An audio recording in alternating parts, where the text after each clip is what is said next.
Hola, buenos días a todos y a todas. Les damos la más cordial de las bienvenidas a esta actividad que realiza la Universidad Miguel de Cervantes. En esta ocasión queremos darles una especial bienvenida también a nuestros estudiantes de la carrera de Derecho que nos acompañan conectados en este momento desde la universidad, que vamos a presenciar la exposición que nos realizará el profesor Edgardo Riveros acerca de los aspectos jurídicos del conflicto palestino-israelí. Estos temas son de especial relevancia, no solo en el contexto mundial, en el contexto de lo que está ocurriendo hoy en día y que ha llevado a múltiples manifestaciones en diversos lugares del mundo y que ha afectado también algunos espacios universitarios, sino que también se vuelve muy relevante en términos de la reflexión que nosotros podemos hacer desde las diversas disciplinas y particularmente desde el derecho en la formación de nuestros estudiantes en términos de tanto los aspectos jurídicos que regulan este tema en tratados internacionales y aspectos de ese tipo, pero también con respecto a la visión ética que tiene el abordaje de estas problemáticas en un mundo que es cada vez más líquido, en un mundo que es cada vez más complejo. En ese sentido, agradecer la presencia del profesor Rivero, eh, agradecer la gestión que realiza el ILRI, que encabeza don José Miguel Cruz, y traer los más cordiales saludos tanto de nuestra rectora, Marigen Horford, y de nuestra vicerrectora de Comunicación y Vinculación con el Medio, Francisco Ortega. Sin más palabras y no queriendo usar más el tiempo, dejo con usted al señor José Miguel Cruz, quien hará la presentación de la conferencia que presenciaremos a continuación. Muchas gracias, vicerrector. Un saludo a cada uno de nuestros participantes en este evento y en especial a nuestro distinguido invitado de hoy, eh, el profesor Edgardo Riveros Marín, que es abogado. Él es profesor titular de Derecho Internacional Público y Derecho Constitucional de la Universidad Central, miembro del Consejo Permanente de Política Exterior, ex subsecretario general de la Presidencia, ex subsecretario general de Gobierno, ex subsecretario de Relaciones Exteriores y ex parlamentario, aparte de numerosas e importantes publicaciones a lo largo de su distinguida trayectoria académica.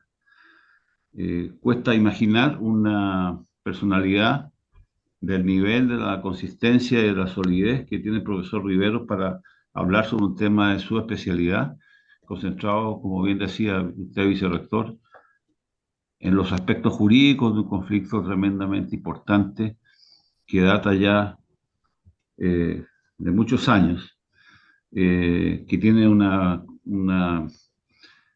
eh, antecedente en una serie de crisis que han habido el año 56, con la crisis del Canal de Suez y posteriormente la Guerra de los 6 días, el 67, la Guerra de Yom Kippur, el 73, pero evidentemente entendemos perfectamente que esta conferencia está centrada en los aspectos jurídicos y en ese sentido quizás los acuerdos de Oslo del 93 y, en fin, las dos intifadas, hay tantos antecedentes que condicionan situaciones extremadamente complejas y que por lo cual valoramos especialmente la disposición del profesor Riveros para ilustrarnos sobre su análisis, su visión sobre estos aspectos jurídicos del conflicto. Quisiera también destacar la presencia del señor Patricio Leiva, que es el presidente del Consejo Académico del Instituto, que nos acompaña en esta ocasión, que es parte de los panelistas, y desde luego agradecer nuevamente a cada uno de los participantes en esta conferencia. Así que sin más, y digamos, le doy la más cordial bienvenida a nuestro conferencista de hoy. Profesor Riveros, por favor, tiene usted la palabra. Muchas gracias, José Miguel. Agradezco sus palabras, su presentación, al igual que señalado por el vicerrector Pereira. Muchas gracias entonces por la invitación y también a Patricio Leiva, que hoy día preside el Consejo Académico, pero también tuvo una dilatada y exitosa gestión como director del ILRI. Así Sí. que agradezco a la Universidad Miguel de Cervantes y en particular al ILRI esta invitación para abordar un tema de particular importancia. Y en primer lugar, debo recordar que nos vamos a referir a territorios que estuvieron bajo regímenes jurídicos especiales, mandatos y protectorados bajo estados europeos, Egipto, Siria, el Líbano, Palestina, son ejemplo de ello.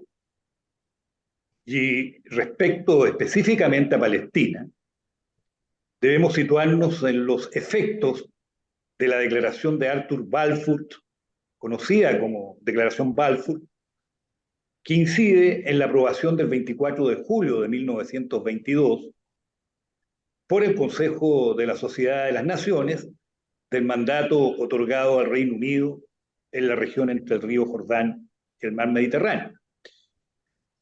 Ahora José Miguel hacía muy bien al mencionar algunos hechos específicos, cronológicos, que nos van a servir de referencia para la exposición que voy a formular y los aspectos jurídicos que están envueltos. Debo decir de que mientras preparaba esta conferencia y otra exposición que me correspondió formular, recibí un PowerPoint elaborado por José Miguel Pozo, muy bueno, muy completo y que creo que sirve de un apoyo muy importante para el desarrollo de una conferencia que tiene que indudablemente tocar hitos específicos. De tal manera que a lo mejor es posible que incluso José Miguel esté conectado. Aprovecho de felicitarlo y agradecer su trabajo, que ha sido de gran utilidad. Hay que tener algún punto de partida. Y ese punto de partida quiero situarlo en la resolución 181 de la Asamblea General de Naciones Unidas de 29 de noviembre de 1947, que recomienda la partición de Palestina en un Estado judío, un Estado árabe y una zona bajo régimen internacional particular. Esto es el régimen especial para la ciudad de Jerusalén. De esta forma, la Asamblea General aceptó la opinión mayoritaria contenida en el informe del 3 de septiembre del mismo año del Comité Especial sobre Palestina. No obstante, hay que tener presente que la delegación árabe rechazó la proposición de dicho comité. Pongo énfasis en un aspecto jurídico especial. Lo que hizo la Asamblea General fue recomendar. Y esto lo hace en virtud de lo que señala el artículo 10 de la Carta de la Organización de Naciones Unidas. Sabemos que la Asamblea General no adopta decisiones en aspectos de esta naturaleza. Las decisiones las adopta el Consejo de Seguridad y por lo tanto las resoluciones de la Asamblea General tienen ese carácter jurídico de recomendaciones y no el carácter vinculante que de acuerdo al artículo 25 de la Carta de Naciones Unidas tienen las resoluciones del Consejo de Seguridad. Y este es un punto que nos va a tener que demandar alguna atención a lo largo de la exposición que voy a realizar, porque no es lo mismo cuando la Asamblea General adopta una resolución de cuando esta es adoptada por el Consejo de Seguridad. El 14 de mayo de 1948 se funda Israel y tiene como base lo que acabamos de señalar como resolución de la Asamblea General. Y aquí ya nos encontramos con un primer elemento de atención. Según la posición palestina, con ello comenzó la Nakba, destrucción o catástrofe. La tensión pasó de una toma local a una regional. Egipto, Jordania, Siria e Irak invadieron el territorio, dando lugar a la primera guerra árabe-israelí. Tras el conflicto, el territorio inicialmente previsto para un Estado árabe se redujo a la mitad y hubo un número de desplazados considerable. Se calculan en unos 750.000 palestinos huyendo o expulsados. El armisticio con Egipto se firmó el 24 de febrero de 1949 en Rodas. En él se fijan las fronteras que en esencia obedecieron a la participación que aprobó la Organización de Naciones Unidas. La Franja de Gaza, con su costa, quedó bajo soberanía egipcia. El 23 de marzo de 1949 se firmó el armisticio con el Líbano, retirándose Israel de territorio libanés. Y el 11 de mayo de 1949, del mismo año, por tanto, el Estado de Israel es admitido en la ONU. 10 años más tarde, en 1959, Yasser Arafat creó la Organización para la Liberación Palestina, OLP. Y en 1967 tiene lugar la Guerra de los 6 días, entre el 5 y el 10 de junio de 1967, y a raíz de esta guerra, a raíz de esta acción bélica, Israel capturó la Franja de Gaza y la península del Sinaí a Egipto. Cisjordania incluía Jerusalén Oriental a Jordania, altos del Golán a Siria, y a raíz de esta ocupación cerca de 1 millón de árabes fueron desplazados, 350.000 palestinos que residían en Cisjordania huyeron hacia Jordania, y 116.000 que vivían en el Golán se refugiaron en Siria. Ciertamente estamos dando números redondos, podríamos decir claramente alrededor de. En septiembre de 1967 en Sudán se efectuó la conferencia de la Liga Árabe, en la que se acuerdan los denominados 3 no. No a la existencia de Israel, no a negociar con Israel y no a la paz con Israel. Ese mismo año, 1967, pocos meses después de la Guerra de los 6 días, esto es el 22 de noviembre de 1967, el Consejo de Seguridad de las Naciones Unidas aprobó la resolución 242. 6 meses después de la guerra, en verdad. Este constituye un referente que debemos tener presente en razón de su contenido y en razón de su naturaleza jurídica. Volvemos a recordar lo que decíamos anteriormente. Las resoluciones del Consejo de Seguridad, en virtud de lo que señala el artículo 25 de la Carta, que habla de decisiones del Consejo de Seguridad, a diferencia de lo que señala el artículo 10 de la Carta respecto a las resoluciones de la Asamblea General, que habla de recomendaciones. Además, que de acuerdo al mismo artículo 25, los estados miembros de Naciones Unidas se comprometen a acatar esas decisiones. Bueno, el Consejo de Seguridad señala claramente que exige la instauración de una paz justa y perdurable en el Oriente Medio. Estoy leyendo.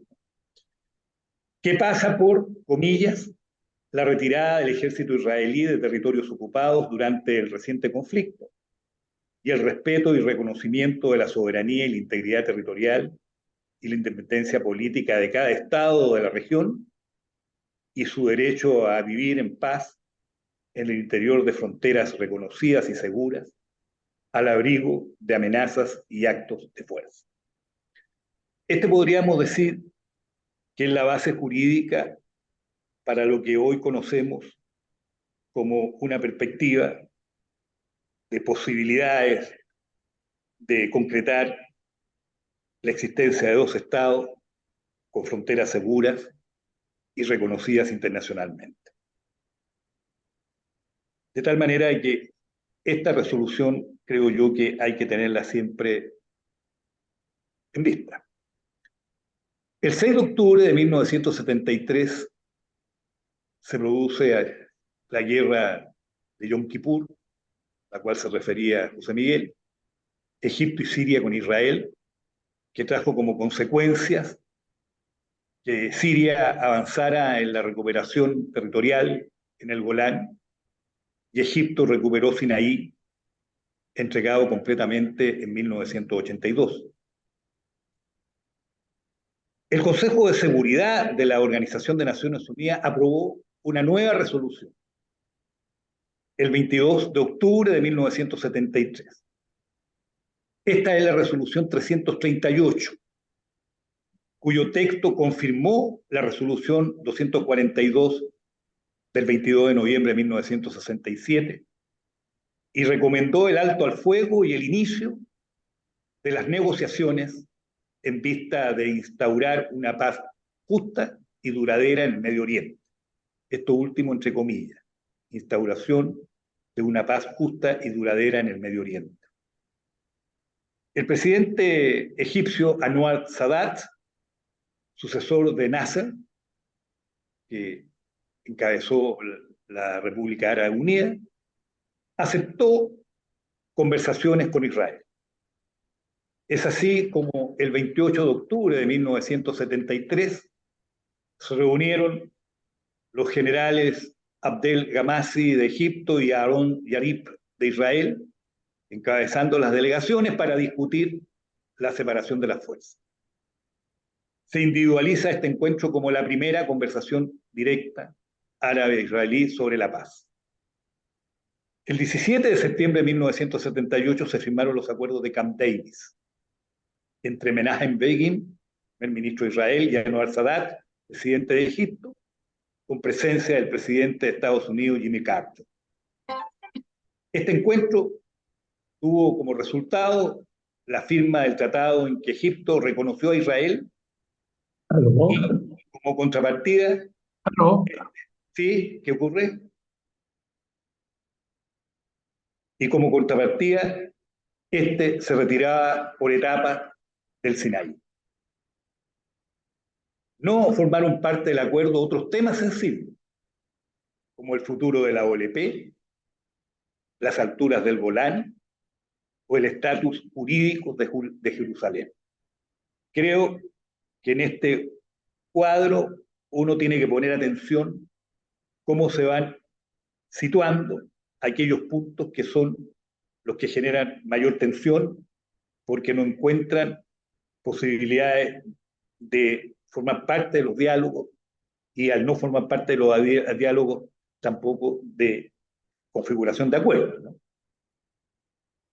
Llegamos al 22 de marzo de 1979 y el Consejo de Seguridad de la ONU adoptó otra resolución, la 446, declarando que la creación de asentamientos por parte de Israel en los territorios árabes ocupados de 1967 no tienen validez legal y constituyen un serio obstáculo para el logro de la paz completa, justa y duradera y en el Oriente Medio. Esta resolución 446 señala en síntesis que lo que acabo de señalar y que en definitiva declara la creación de asentamientos por parte de Israel en los territorios árabes ocupados de 1967 como no válidos legalmente. Y reitero que constituyen un serio obstáculo para el logro de la paz completa, justa y duradera. Luego, una nueva resolución, la 478 del Consejo de Seguridad de la ONU, de 20 de agosto de 1980, en la cual Estados Unidos se abstuvo, adoptada tras la aprobación de la Ley de Jerusalén por el Parlamento israelí el 30 de julio de 1980, que proclamó a la ciudad de Jerusalén entera y unificada, entre comillas, como capital de Israel. Es importante es señalar y reiterar que esta resolución fue aprobada por el Consejo de Seguridad con la abstención de Estados Unidos. El tema de la abstención de un miembro permanente del Consejo de Seguridad merece especial comentario, porque esto ya se ha consolidado e incluso esto está refrendado por la Corte Internacional de Justicia en el asunto Namibia, en un dictamen de la Corte Internacional de Justicia, que la abstención de un miembro permanente del Consejo de Seguridad no implica hacer uso del veto. Que para que un miembro permanente del Consejo de Seguridad haga uso del veto, tiene que votar en contra de la resolución. Si se abstiene, no impide que la resolución sea adoptada, y esto lo hemos visto incluso el presente año, con la única resolución que el Consejo de Seguridad ha podido adoptar en el último tiempo, precisamente por la abstención de uno de los miembros permanentes, en este caso nuevamente Estados Unidos. Llegamos a los acuerdos de Oslo, también especialmente mencionados por José Miguel en su presentación. Hay dos fases de los acuerdos de Oslo.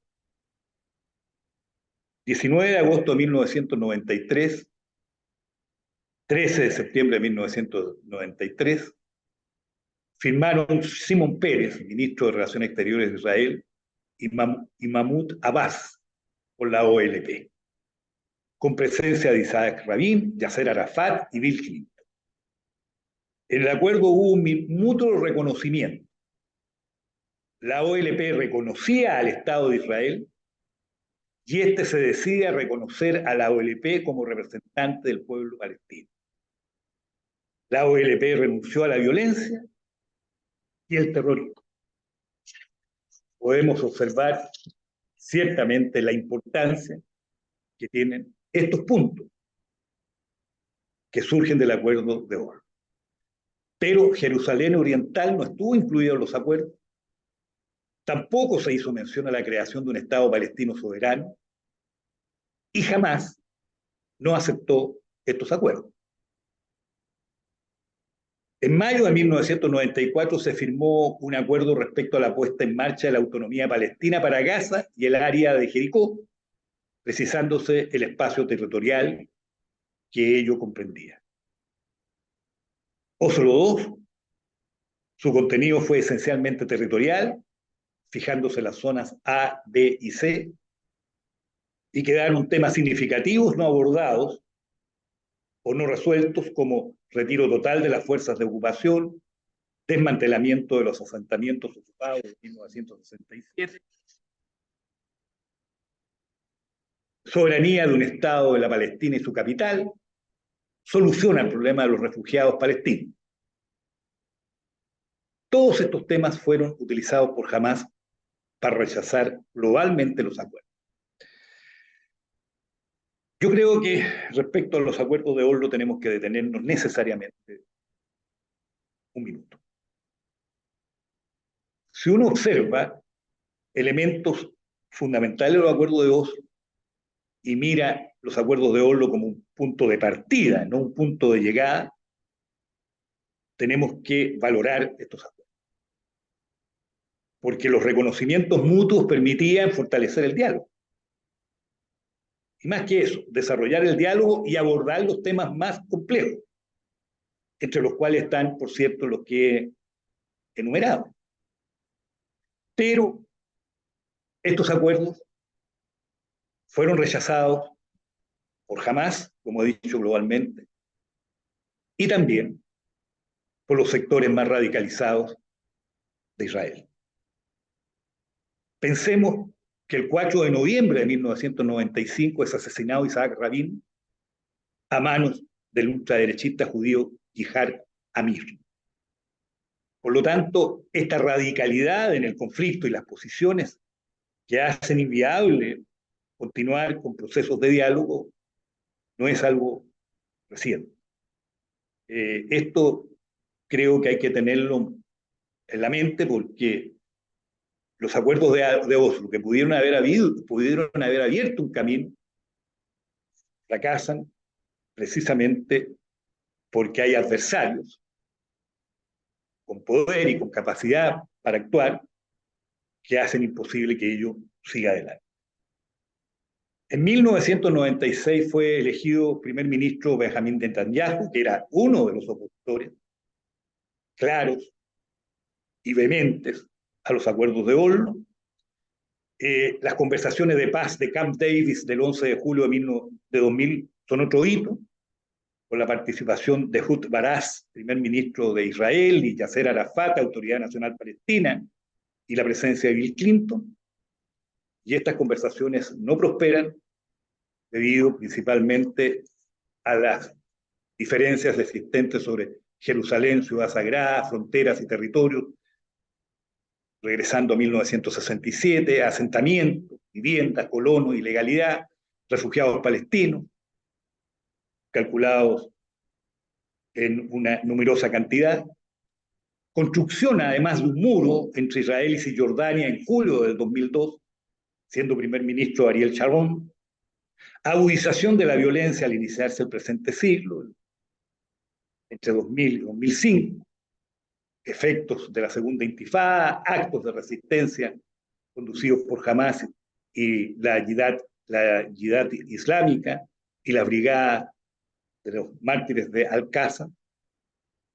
Y llegamos a la resolución 1307 del Consejo de Seguridad de la ONU, aprobada el 12 de marzo del 2002.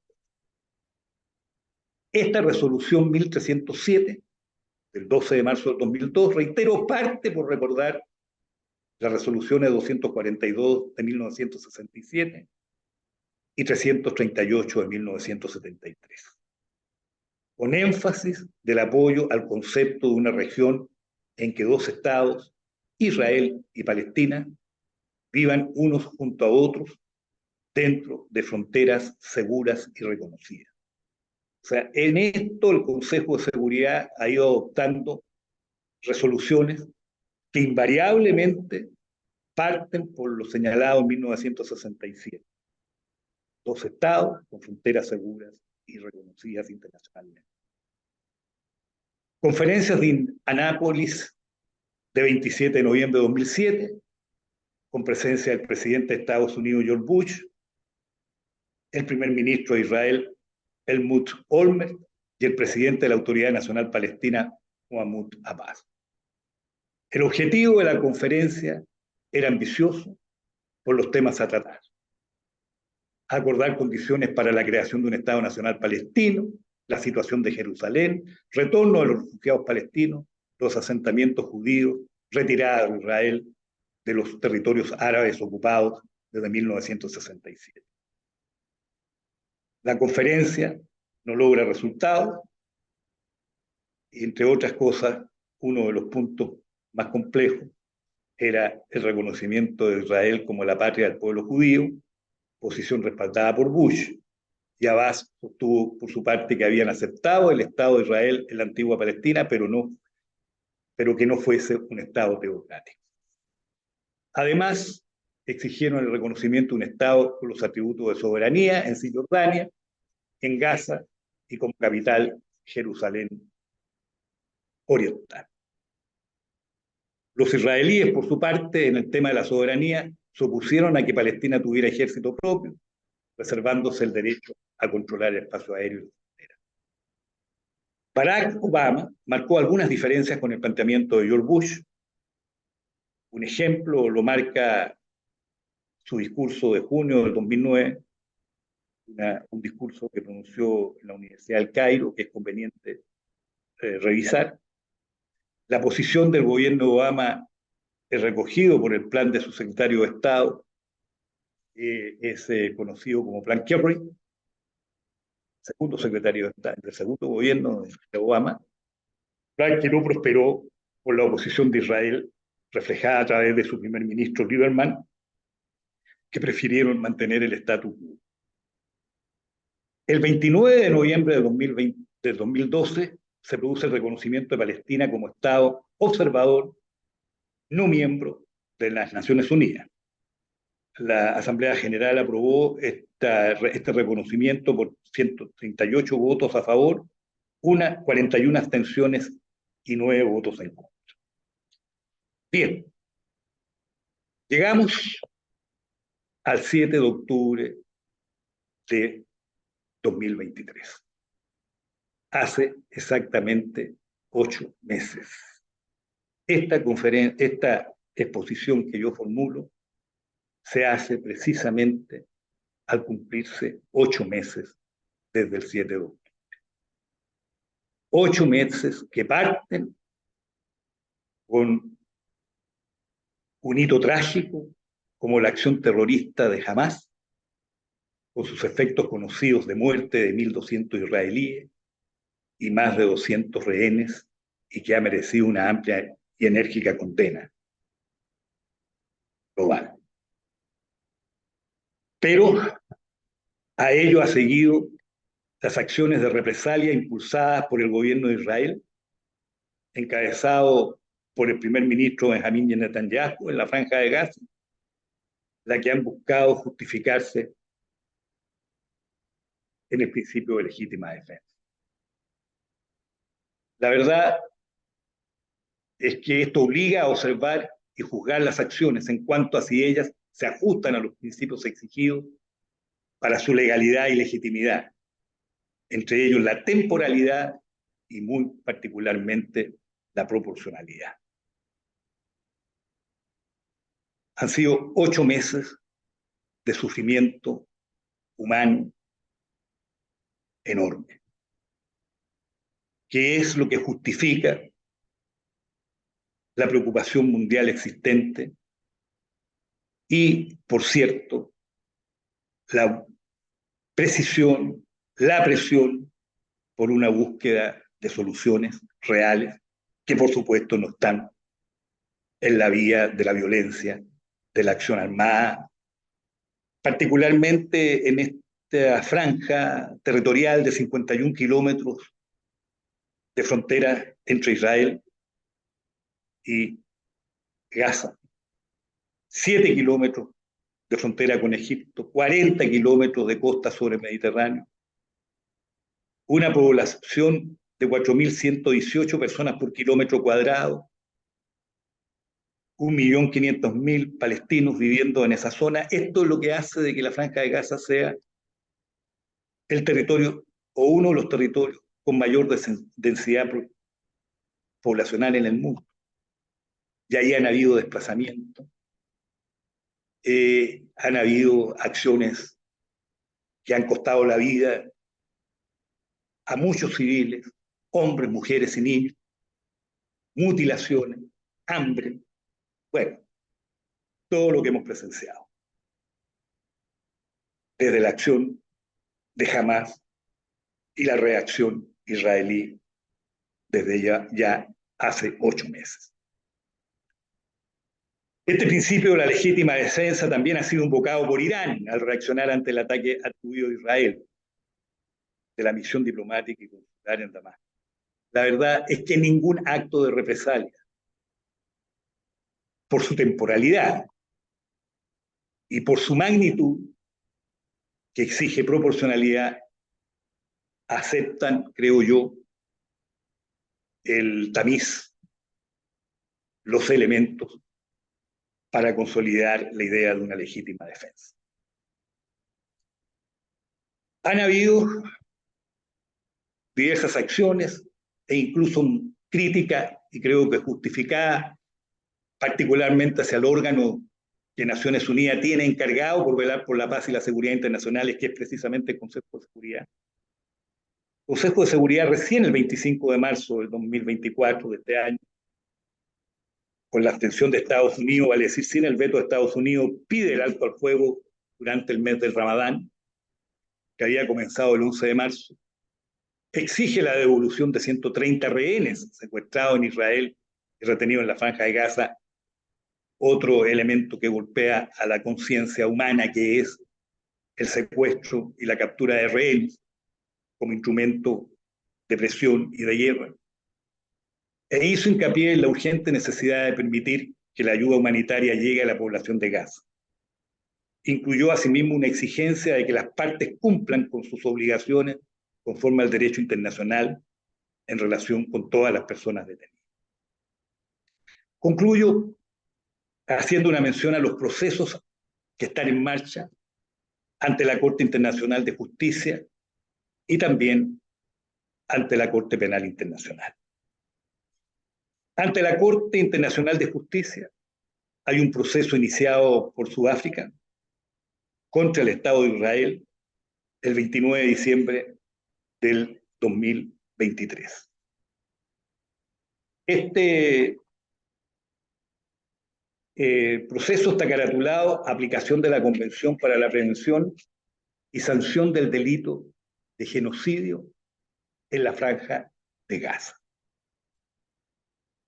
Es en este proceso donde el presidente Boric, es a este proceso al que al presidente Boric hizo mención en su cuenta pública del 1 de abril pasado, de que Chile actuaría en este proceso.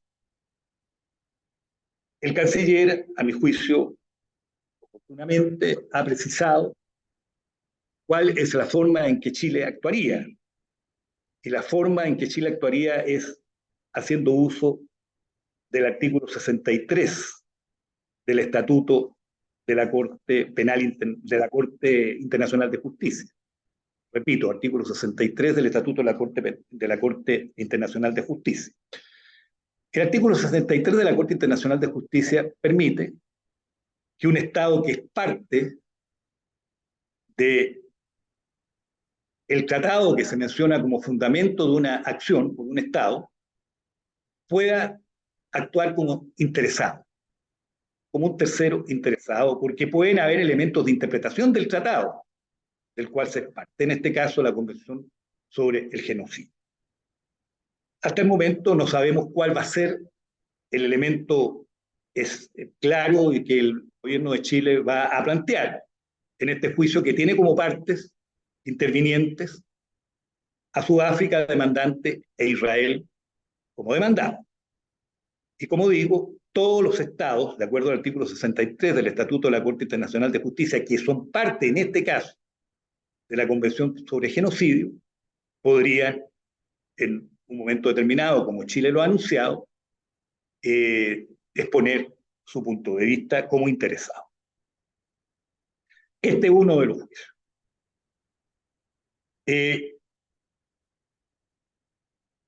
Hay otro asunto planteado ante la Corte Internacional de Justicia, que ya no es un contencioso, como lo es el planteado por Sudáfrica contra Israel, sino que es un procedimiento consultivo a raíz de lo solicitado por la Asamblea General de la ONU, iniciado en enero del 2023, sobre las consecuencias jurídicas de las políticas y prácticas de Israel en el territorio ocupado. En este caso, el Estado de Chile se presentó en el marco de este procedimiento para expresar su opinión, respondiendo la invitación formulada por la Corte en febrero de 2023 a todos los estados. El 20 de febrero pasado presentó el alegato de Chile, la jurista y actual embajadora en Londres, la profesora Jimena Fuentes.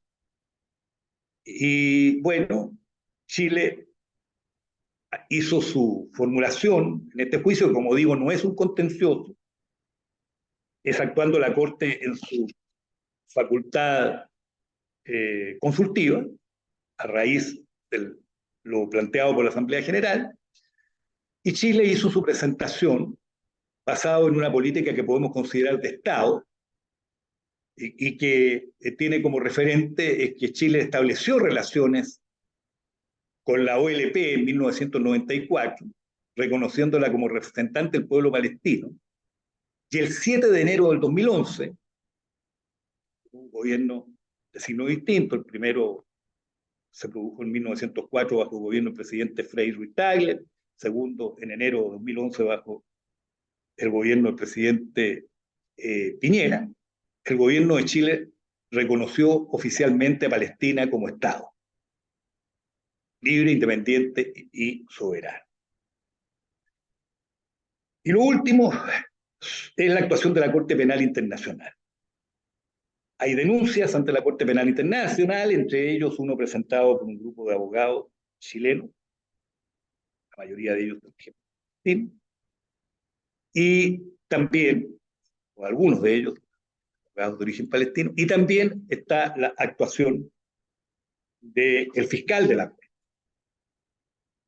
Aquí hay que tener presente que hay una diferencia en cuanto a los objetivos de actuación de la Corte Internacional de Justicia y de la Corte Penal Internacional. La Corte Internacional de Justicia tiene como parte a estados y por lo tanto, si se hace efectiva una responsabilidad internacional, la responsabilidad internacional que se hace efectiva es del Estado. La Corte Penal Internacional, en cambio, persigue responsabilidades individuales, responsabilidades personales respecto a personas que hayan provocado porque tienen capacidad de mando y por lo tanto, utilizando su capacidad de mando, pueden ser responsables de cometer delitos penales de envergadura que tienen el carácter de crímenes internacionales, como crímenes de guerra, crímenes de lesa humanidad o genocidio. El fiscal de la Corte Penal Internacional ha presentado ante la Sala de Cuestiones Preliminares de la Corte Penal Internacional la petición de arresto para líderes de Hamas, Sinbar, Diab, Ismail Haniyeh y del gobierno de Israel, Benjamín Netanyahu y el primer ministro Yoav Gallant. Que el primer ministro Netanyahu y Yoav Gallant, ministro de Defensa. Como hemos dicho, está claro cuál es la competencia que tiene la Corte Penal Internacional y sobre qué ejerce jurisdicción. Y por lo tanto, creo que el fiscal de la Corte, actuando de manera equilibrada, ha enfrentado este libelo acusatorio frente a dos delitos: crímenes de guerra y crímenes de lesa humanidad. El libelo acusatorio, por cierto, tiene como fuente la crueldad que se ha observado en estos tiempos, el tema de los rehenes, el tema de utilizar el hambre como instrumento de guerra en la represalia israelí, el tema de los rehenes en el caso de Hamas. Y estos, si uno lee el libelo en el cual el fiscal pide la aprehensión de estas personas responsables y que debe pronunciarse sobre ello la Sala de Asuntos Preliminares, bueno, fundamentos están claramente establecidos en la naturaleza de los delitos que se han cometido. Por último, la Asamblea General de Naciones Unidas adoptó una resolución el 10 de mayo pasado por 143 votos a favor, 9 en contra y 25 abstenciones, en que se aprobó pedir que Palestina sea miembro pleno de la Organización Internacional. Se ocupa el concepto de petición porque debe pronunciarse el Consejo de Seguridad, en definitiva. Votaron en contra, además de Estados Unidos e Israel, Argentina, República Checa, Hungría, Micronesia, Nauru, Laos y Papúa Nueva Guinea. El último punto que se ha conocido en perspectiva de lo que está ocurriendo también en el conflicto, porque esto no cabe duda que tiene como referente también el conflicto, España, Irlanda y Noruega han reconocido al Estado palestino y ese reconocimiento se basa en los límites de 1967. El anuncio se hizo el 28 de mayo pasado. Eso es, en definitiva, lo que yo puedo señalar. Me he extendido más allá de lo que tenía pensado, pero creo que hay algunos elementos que me decían especial atención, comentario, y eso alargó un poquito más la exposición inicial que tenía presupuestada. Muchas gracias. Al contrario. Alberto, por favor, a lo mejor tú puedes... Sí, claro. Buenos días a a las personas que nos están siguiendo a esta hora de la mañana con nuestro invitado, don Edgardo Rivero. Bueno, hay algunas felicitaciones, don Edgardo, por la clara, ¿no? digamos, exposición que se ha hecho y por la interesante forma de también incorporar elementos reales, ¿no es cierto?, sobre este conflicto palestino-israelí.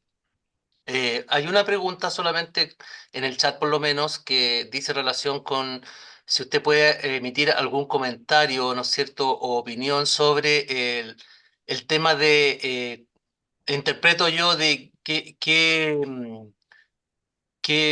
impacto puede haber tenido el asesinato de Anwar el Sadat, ¿no es cierto?, en cuanto a que después de él, de su muerte, prácticamente fracasaron las negociaciones que se realizaron posteriormente. Eh, y de ahí en adelante apareciera que el conflicto, por lo que plantea Martín Garrido, pudiera haber sido un elemento que marcó. Y muchas, como les digo, felicitaciones, agradecimientos por la invitación, o sea, por la invitación, bien digo, y por la exposición. Sumarme a la agradecimiento y felicitaciones por una exposición extraordinariamente sólida de todos los aspectos jurídicos que involucrados y la dimensión que esto tiene hoy día, que realmente es un impacto para toda la humanidad. Y quizás si se pudiera tener una reflexión final, profesor Rivero, sobre la puesta a prueba, la magnitud del derecho internacional de los derechos humanos, finalmente, de cómo hoy día toda la legislación, todos los avances que han habido en múltiples convenciones, hoy día descansa la responsabilidad en todo organismo de primera importancia, la Corte Internacional de Justicia y la Corte Penal Internacional, la responsabilidad, la efectividad de una visión global de estos derechos humanos hoy día, cómo eso puede realmente, finalmente, demostrar su eficacia o se trata simplemente todavía de una fase muy primaria en que estamos todavía en la humanidad en este desarrollo civilizatorio. Y agradecer nuevamente al profesor Rivero, como le digo, a nombre del instituto, a nombre de la universidad, ya lo ha dicho muy bien el presidente del Consejo Académico, de este privilegio que hemos tenido hoy día. Y desde luego a cada uno de los participantes. Lo primero que uno tiene que tener presente es que Egipto ha sido un actor fundamental en la región. El asesinato de Sadat en octubre del año 1881, que se produce durante un desfile militar, y por lo tanto no cabe duda de que la figura de Sadat resultaba incómoda para algunos miembros de las Fuerzas Armadas de Egipto. Y por lo tanto, este acto que fue ametrallamiento, ¿no? Provocó un impacto en la región de enormes consecuencias y creo que se perdió en Sadat uno de los actores importantes en los diálogos que se estaban desarrollando a comienzos de los años 80. Todavía no se vislumbraba el cuadro de Oslo, ¿no? Que fue 12 años después.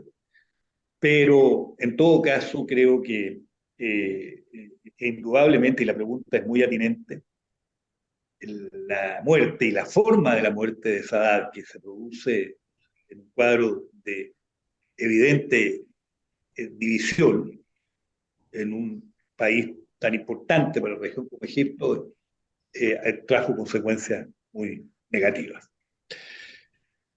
Por otra parte, lo que te plantea José Miguel,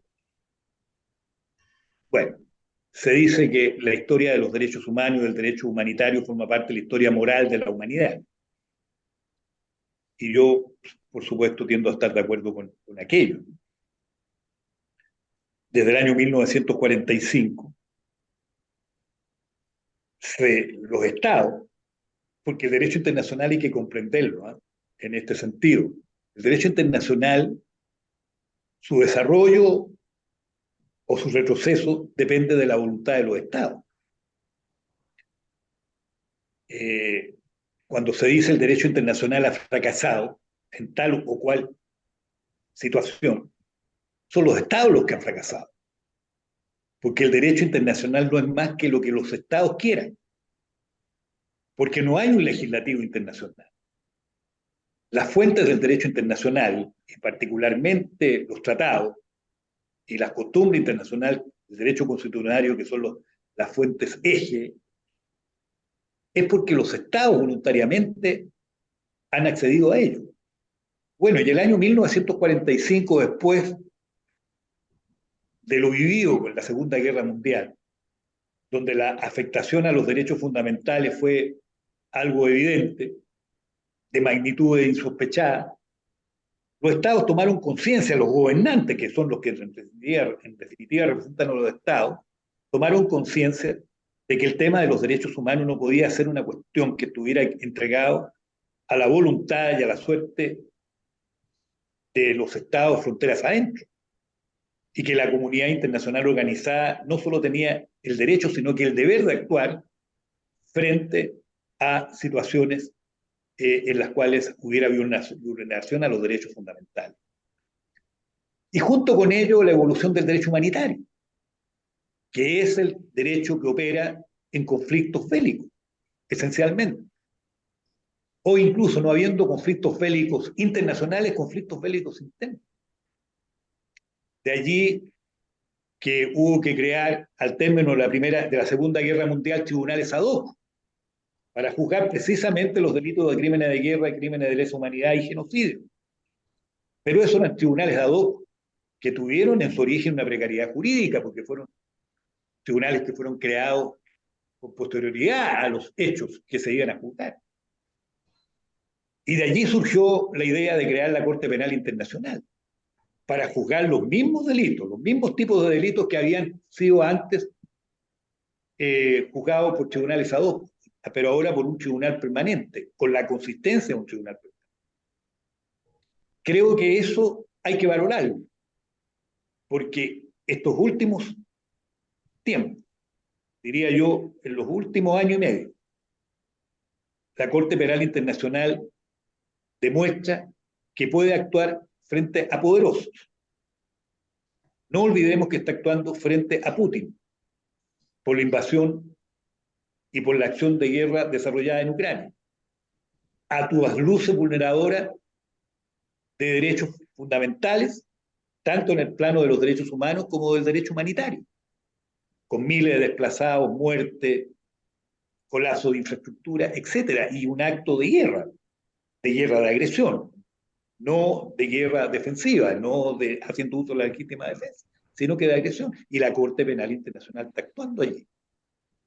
Hace pocos meses atrás, Putin no pudo viajar a Sudáfrica, porque no siendo Rusia, la Federación Rusa parte de la Corte Penal Internacional, sí lo es Sudáfrica. Y un Estado que es parte de la Corte Penal Internacional está obligado a cooperar con la Corte. Y la Corte ha decretado un accionar contra Putin.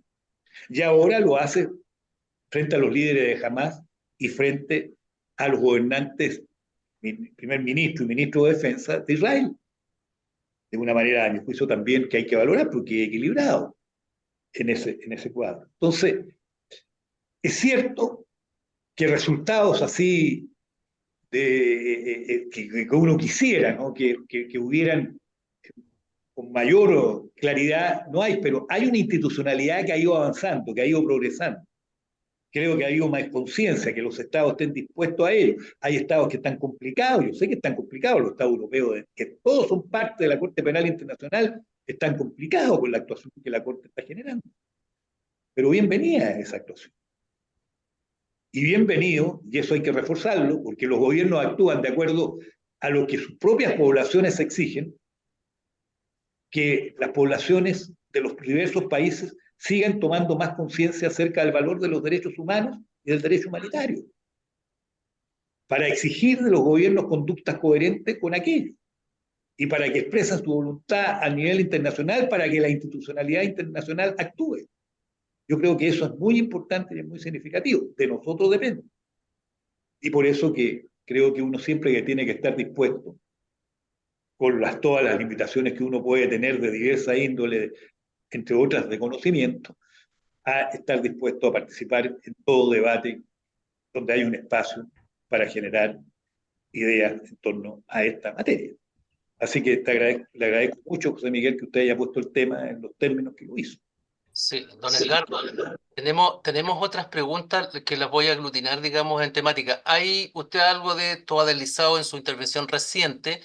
Hay gran preocupación respecto del tema del rol de las Naciones Unidas, ¿no es cierto? ¿Qué tan comprometidas eventualmente pudieran estar en la solución del conflicto, o cuál es el alcance de las decisiones que se toman ahí, si tienen algún impacto verdadero? Bueno, uno puede deslizar que hay en algunas preguntas eso. Lo otro, el señor Valentín Vera hace una precisión a un tema que usted planteó, se la voy a leer. Dice: tengo entendido que quien rechazó la resolución 181 fue Palestina, dice, apoyada por la Liga Árabe, y no los estados árabes, como dice que usted lo nombró.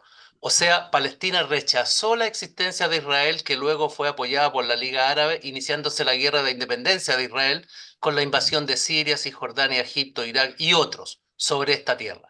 Bueno, es una precisión que él hace, de la cual a lo mejor usted pudiera hacer algún comentario respecto de eso. Luego, felicitaciones también. Bueno, los organismos internacionales, como le decía, hay una preocupación en la opinión pública respecto del rol y de la efectividad de estas.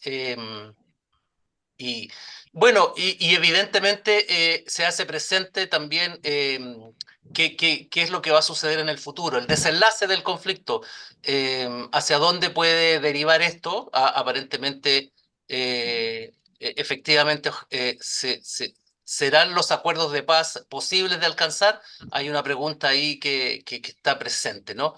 Y por último, bueno, de nuevo, sí que los organismos internacionales o los países en desarrollados estarán a la altura de colaborar en la solución de este conflicto. ¿Ah? Y por último, dice si era necesario que, pregunta a alguien respecto de la situación de Chile, que nuestro país o el presidente dice se involucrara en este conflicto, considerando que representa, digamos, al Estado. Más bien es una inquietud personal de Hugo Marivil. Esos son los comentarios. Para ser honesto, esas son todas las preguntas que llegaron. Y con eso cerramos, Sí, Patricio, ¿no es cierto? Para que el repositor sí, tiene mucho compromiso. Muchas gracias. Bueno, muy bien, muchas gracias, ¿no? Voy a tratar de agrupar algunas reacciones. Reitero lo señalado anteriormente. El derecho internacional es lo que los estados quieran que sea, y los estados son representados por los gobiernos. Y los gobiernos actúan muchas veces en función de lo que son las prioridades existentes en sus propios estados. Son sensibles a lo que la opinión pública señale. Por lo tanto, si el tema internacional no está entre los temas prioritarios de la población, muchas veces los gobiernos no tienden a asumirlo de manera clara y categórica. Pienso que el tema de los derechos fundamentales de las personas es un tema que debiera preocuparnos a todos.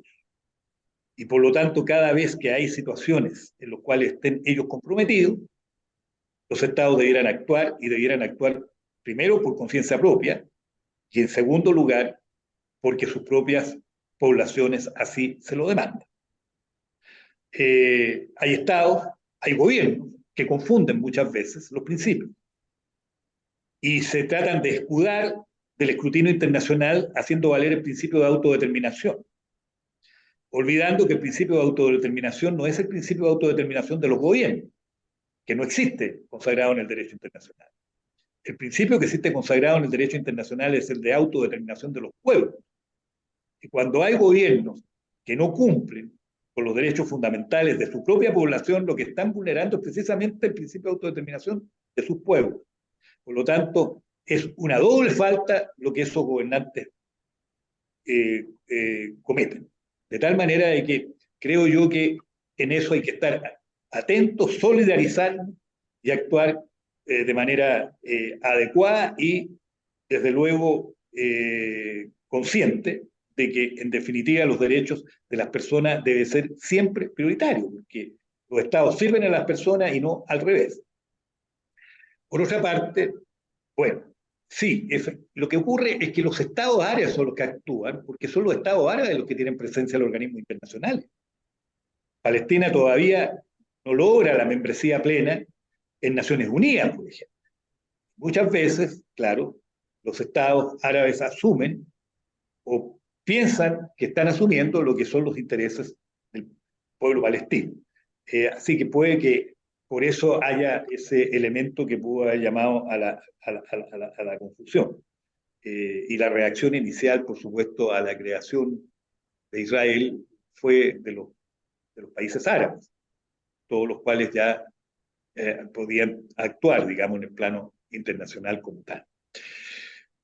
Creo yo de que en este sentido también, en la medida que el tema de los derechos humanos se convierta en un tema de Estado en nuestro país, el presidente de la República, al actuar en este plan, de manera coherente, en un país que ha sufrido violaciones sistemáticas de derechos humanos por su quiebre institucional, si se actúa de manera coherente, esto no debiera ser un tema de disputa interna. Cuando cualquiera sea el presidente, el actual o anteriores, se pronuncia sobre la situación de derecho internacional, perdón, sobre la situación de derechos humanos en cualquier lugar del mundo, sea en nuestro continente o no, sea en Venezuela, Nicaragua, El Salvador, donde sea, o más allá de nuestro continente, lo que está ocurriendo en Ucrania, lo que está ocurriendo ahora en el Medio Oriente. Este no debiera ser un tema de disputa interna, debiera ser un tema de cohesión interna, un tema de Estado. Claro está, y debo ser franco, de que muchas personas, muchas veces, por lo ocurrido en Chile, por lo que fue la historia de Chile y por el lugar que ellos ocuparon mientras en Chile hubo un quebrantamiento de la institucionalidad, muchas veces están un poquito complicados por el tema de derechos humanos. Pero eso debiéramos superarlo ya de manera definitiva y colocar como eje de actuar al tema internacional, el plano de lo que es la protección internacional de los derechos humanos. Hay gente que relativiza esto. Relativiza, por ejemplo, la existencia de la Convención Americana de Derechos Humanos. Relativiza el hecho de que haya un tribunal interamericano de derechos humanos actuando en materia de derechos humanos. Nosotros tenemos pocos casos, pero algunos de ellos muy importantes que han significado que nuestro país haya tenido que modificar su legislación interna, incluso a nivel constitucional. Hoy día no hay censura cinematográfica en gran medida porque hubo un fallo de la Corte Internacional de la Corte Interamericana de Derechos Humanos. Ni censura fílmica ni censura en impreso. Hay acceso a la información pública y que los órganos del Estado tienen obligación de hacer públicas sus actuaciones. Eso es fruto también de un fallo emanado de la Corte Interamericana de Derechos Humanos. O sea, hay cuestiones concretas, prácticas. El hecho de que no se haya vuelto a aplicar la ley de amnistía también es fruto de fallos de la Corte Interamericana de Derechos Humanos. El hecho de que la orientación sexual nos sirva como elemento para determinar o no tuición de los hijos o hijas, también. Entonces, esto no es una cuestión menor lo que estamos hablando, pero hay que cohesionar, hay que hacer de esto un tema de Estado, más allá de los conflictos políticos que puedan existir al interior por distintas variables que son siempre legítimas. Así que eso es cuanto puedo comentar a raíz de las preguntas y los comentarios que he podido leer y que agradezco infinitamente porque son la mayoría de ellos por todos ellos, muy positivos. Muchas gracias. Sí, muchas gracias, profesor. Fantástico. Estamos muy contentos con todo este ejercicio y estoy seguro que los participantes también han tenido una mañana muy especial y muy motivadora para todos. Realmente, muchas gracias, profesor. Realmente se pasó. ¿Ah? Muy, Está magnífico. Realmente está el audio, ahora va a quedar grabado esto y podemos, seguramente la universidad lo tiene registrado y coordinaremos una fórmula de que esta conferencia pueda ser conocida por quienes no pudieron sumarse hoy día y que había muchos inscritos, pero la cantidad de participantes fue importante igual, pero va a haber mucho interés, estoy seguro, en que sea conocida por los integrantes quizás del Consejo Permanente de Política Exterior, de otros organismos especializados en el cual nuestro panelista, nuestro conferencista es activo miembro. Así que en coordinación con la Universidad Central podemos hacer alguna difusión. Eso podemos pensar qué fórmula puede haber para que este audio, este video quede disponible, no sé. ¿Mm? Así es, José Miguel. La verdad es que estas conferencias quedan disponibles en el canal de conferencias de nuestra universidad. Así Ya, que de ahí también el área de vinculación con los medios se encarga de compartirlo y socializarlo. Simplemente, y para ir ya dando cierre a la actividad, agradecer a la conferencia. En realidad uno tiene pocas oportunidades eh, de asistir a conferencias magistrales de este tipo que nos permiten llevar el diálogo desde la perspectiva histórica que antecedió todo lo que sucede en estos últimos 8 meses y que de alguna manera da contexto no solo desde la perspectiva jurídica, sino que también sociohistórica acerca de los fenómenos que estamos enfrentando, que termina llamando al acuerdo en esta frase tan clara que nos dice que el derecho internacional es que los estados es lo que quieren que sea y no es otra cosa más allá de aquello. Y el compromiso que sin lugar a dudas eh, Edgardo ha manifestado, ya se ha comprometido toda su vida con el compromiso con los derechos humanos y que hace todo el sentido con el proyecto institucional que esta universidad tiene, y que sin lugar a dudas nuestra rectora, nuestra nueva rectora, el rector Martínez anteriormente y la rectora Juan hoy en día, encabezan un proyecto que tiene un compromiso férreo no solo con las relaciones internacionales, no solo con los derechos humanos, sino que también con la democracia en el proyecto que hoy día estamos llevando a cabo. Así que darle las gracias, felicitar a nuestro expositor, también al ILRI, que nos acompaña hoy día su presidente y también su director, y en este sentido poder dejarlos convocados a próximas actividades que tenga la universidad. Un gusto, un placer haber escuchado al profesor Rivero, y obviamente la universidad mm, va a pedirle seguir contando con toda su colaboración, que siempre ha tenido la mejor disposición.